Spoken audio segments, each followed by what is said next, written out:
So ayun mga lods, mayroong nagtatanong sa atin kung magkano yung idle consumption, no, or ampere na kinakain ng ating inverter na Prunus. So wala ito ngayon, hindi ito bigay ng load. So ano siya, kumbaga standby kasi yung isang inverter natin ang gumagana. So ayun, ito yung sa ating sa ating ammeter, meron tayong 0.4 ampere na nakukuha, no. Pero dito sa ating ito dito sa ating voltage na ay meron tayong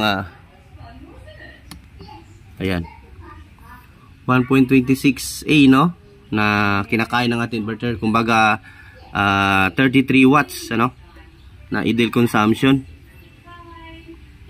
So ayan.